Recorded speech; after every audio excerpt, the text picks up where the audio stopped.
Hey guys, welcome back to Clownfish TV. This is Kneon. I am here with Geeky Sparkles. Hello. And we're going to talk more about Star Wars and Disneyland and Galaxy's Edge and all of that stuff. They just announced a new, well, they have a trailer for Yeah, they did. It's been announced. It's a trailer. A VR game for Galaxy's Edge, which is, again, you know, if you talk about all the tie-in media they've had for this damn theme park, you know, expansion, which is, we believe, ill-conceived.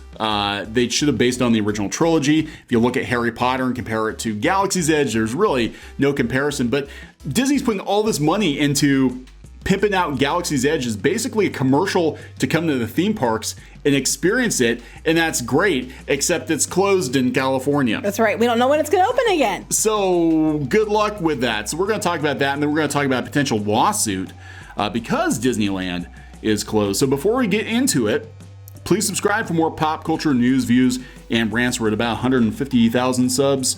Hoping to hit 200,000 soon. That'd be pretty awesome. That'd be good. Well, this story comes, I put it on piratesandprincesses.net, which is our actual Disney blog that I run. And what's going on is there's a VR game coming from ILM, X Lab, Lucasfilm, and Disney. And it's only going to be available on the Oculus Quest, though.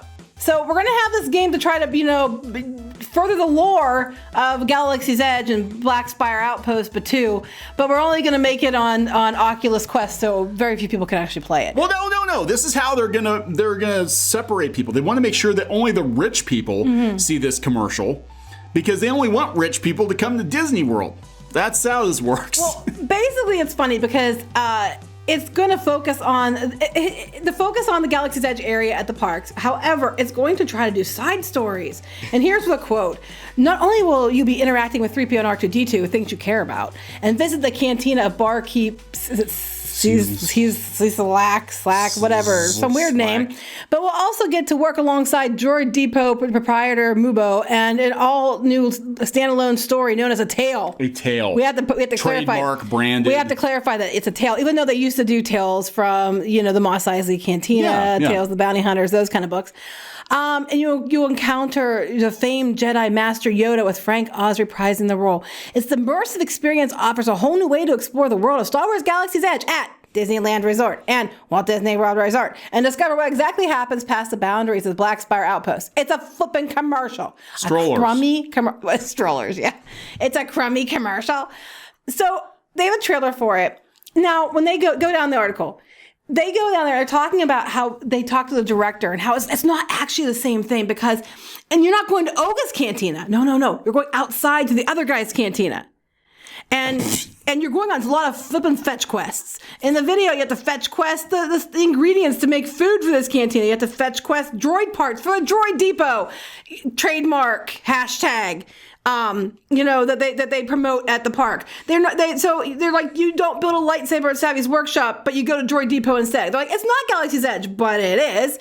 And I said, basically, it's just they're trying people to these parks, but they're already overcrowded anyway. Yeah, Disney World is, I'm sorry, I don't believe it's 25% capacity. There's way too many people in Disney World. Even before the pandemic, it was ridiculous. And now, the Rise of the Resistance, the virtual queue passes are gone within seconds.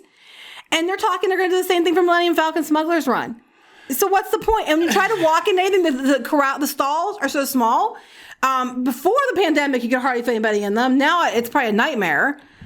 Well, they're pushing Galaxy's Edge in the freaking Sims. This is right up there with like Disney. Oh my God, I forgot about that. Like they've got like some middle-aged, out-of-touch marketing people or something. Because I remember with the Rise of Skywalker, the whole part where Palpatine comes back, makes his announcement. Yeah, that happens in fucking Fortnite. Right.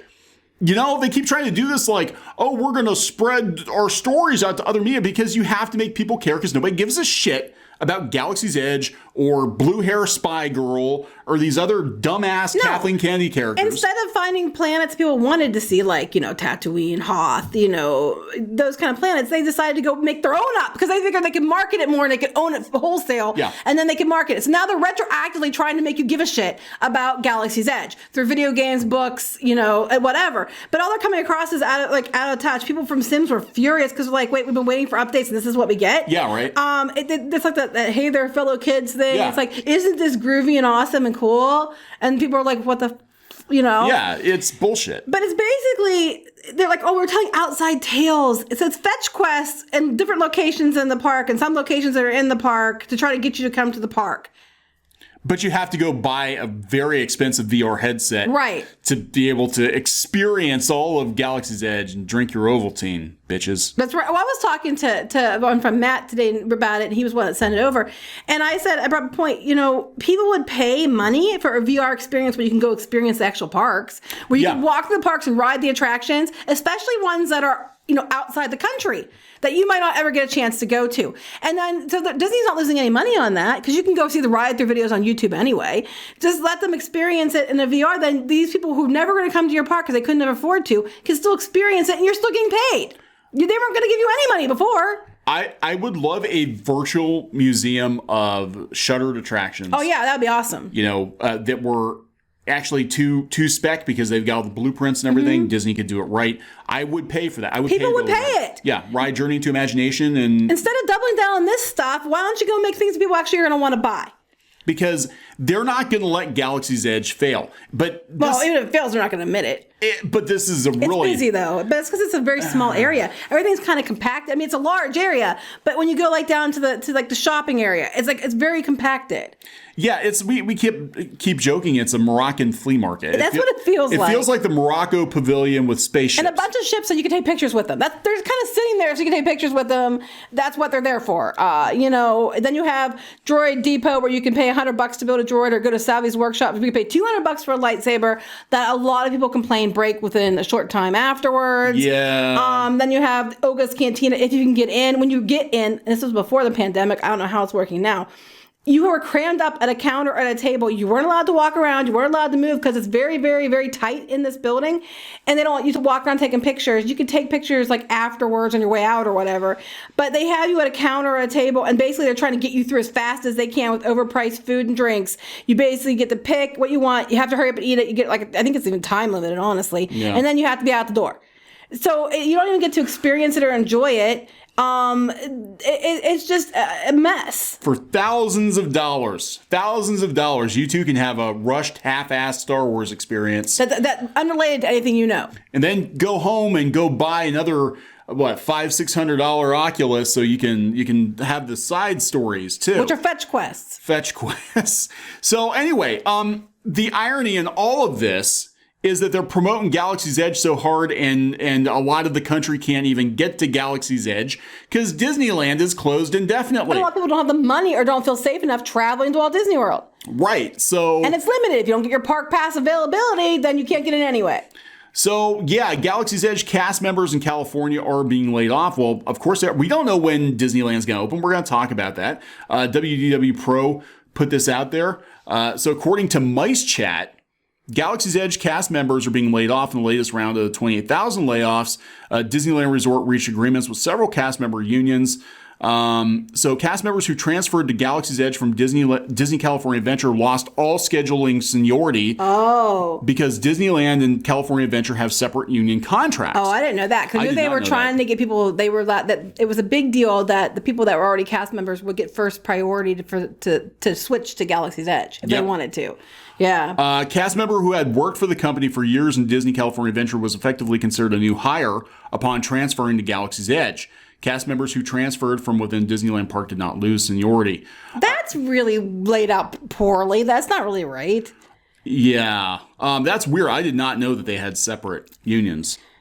That's strange. That's bullcrap. I mean, it should go by how long you work for the company, but that's okay. Well, that's coming from Mice Chat. Mice Chat's usually pretty on the ball. That's why I'm believing it. Yeah, Mice Chat, they were the ones who said that, hey, Disney had originally planned to make Galaxy's Edge original trilogy, which would have made complete sense. If you look at Harry Potter, you're literally walking into the movie, whereas with Galaxy's Edge, it's like this just like budget cut off-brand. I thought that was from the podcast, and then they said that. Oh yeah, then they confirmed. Yeah, and then they had examples. Yes. Yeah, but the story is that Imagineering was excited to do an original trilogy park that would have rivaled Harry Potter. Who wouldn't have been excited about that? I would have been like, yes. Kathleen Kennedy wasn't excited about it. Kathleen Kennedy's doing a lot of things that kill excitement for everyone. Yeah, so she might have killed all excitement for Galaxy's Edge. So this is interesting too, and we've heard this. This is coming from WDW Pro. Contacts we have reporting that Disney is a madhouse at the moment. They played the political game with California, and they were still essentially taken out at the knees. The current wording of the theme park reopening guidelines means that Disney is unlikely to reopen Disneyland until late spring, it'll be 2021 at the earliest. At a time when Disney is essentially living off of Disney World revenue, this is a brutal blow. We've been talking about this. But what do we know? What do we know? Given the capital poured into Disneyland to prepare for it opening in November, Disney thought they had a deal. They didn't. Iger failed again. Well, they just announced today cancellations through November 7th. It's really funny because Disneyland keeps doing this every week. They just send out a cancellation email, but they keep waiting. Like, they're not like doing it for like a whole month or whatever. It's just going like by week. And, I think they're banking on the fact that they're going to try to sue now or something. They're going to try to put a lawsuit out there. Yeah, we're going to talk about that. So this is a potential. This could be Disneyland, Disney, and Universal going after California. According to Forbes, they're considering suing the state over the restrictive reopening plans. So they're potentially going to take legal action against the state. Industry leaders said at a press conference Wednesday after the California government announced reopening guidelines for theme parks Tuesday that larger parks like Disneyland and Universal believe are unfairly restrictive. So here are the key facts. The executive director of California Attractions and Parks Association said Wednesday that a lawsuit was under consideration and all options are open at this point. So Disney might actually sue California. When you dump 90% of your political spending into the Democratic Party and the Democratic governor, takes you out at the knees on a live stream, because my understanding was they thought they had a deal. And that's what we don't know that. That's what the sources are saying. Right. So that is what the sources are saying. They thought they had a deal. Disney thought they had it in the bag. This is why they prepared to open. Allegedly, rumor, possibly, maybe. Right. And then all of a sudden they get blindsided on live TV that, sorry, you're going to have to wait until we hit yellow, whenever that is. The number one goal is allowed to be reopened. They said Wednesday. Cedar Fair Regional Vice President Rafi Capralin agreed with Guerrero that the state is not open to further discussions. All options are open. So basically, if you won't reconsider. Or just at least negotiate. Right. So we're talking, let's see, this would affect Disneyland, Universal, probably Knott's Berry Farm, which is why Cedar's getting involved. Yeah, so those are like the top theme parks in California, and they're all basically closed until further notice. We have no idea. So very interesting. But yeah, they're putting all this into Galaxy's Edge, and a lot of people can't even go. Yeah. But anyway, Disney World is picking up, though. Yeah, no doubt. Yeah, so people are traveling to Florida. So I wonder how many people are you allowed to go from California to Florida? Or I don't know. Well, I know in PA, they're saying over in New York that they're restricting travel to like New York, New Jersey, and PA. It's not essential because of the going up again, I guess, in numbers. I don't really know. It's not really around here, but yeah. So yeah, some states were blocking people from going in and out. I'm not really sure about the West Coast. That could be the case. Yeah, well, yeah, it's absolutely insane, the restrictions. But people are flying. They're flying into Orlando. And again, if Disney, and not to make it political, but if Disney World did not have a Republican governor, in Florida that said, hey, we can open up, then they would be shut down. Disney would be shit out of luck at this point. Yeah, because the governor there pushed it through. Whether you agree with it or not, they did. And that's what's the only thing that's keeping Disney in business right now, pretty much, is Disney Plus and Walt Disney World. Yeah, but we're going to see a lot of weird stuff coming out of Disney World. I think a lot of, so they reopened the value resorts. The All-Stars, they're going to reopen them in February. They double the price. Well, I know they're opening the movies. I don't know. Did they open the other ones? Maybe it's not. Maybe it's just the movies. But it went from like $100 and some a night to like $190. Yeah, it's ridiculous. Well, that's February. Because also, here's the thing too. They're doing all kinds of deals right now to try to give annual pass holders like discounts, Florida residents discounts, and other people getting discounts on hotels, and that's included. So, we make the price that high because it's really high demand right now during our discount. And then it'll go down after. Who knows? All right. So we're going to wrap this one up, I think. Very interesting and sad. It's sad. It's sad for the employees working at Galaxy's Edge and Disneyland, Disney World. But Disney bet so heavy on this, and you can see they had their marketing in play to try to drive people here. What's really sucky about these poor people in California, it sounds like some of them have seniority, and because they moved to the new park, they lost it. And that's not okay. That's really not okay. So they're going to be gone while people who are, have been there less because they work on the same contract longer get to stay. That is a troubling development. That is pretty much how Disney does things. But, they gutted the college program. They sent entertainers home that had been there for decades. 30 years. Well, not 30, but like 28 years, 22 years, something like that. Yeah. I mean, this company is hurting a lot worse than they're letting on. 30 years for the Grand Floridian Orchestra. Mm-hmm. Yep. So we're going to wrap it up? Yep. Okay, so please subscribe for more pop culture news, views, and rants. We'll talk to you guys later. Bye.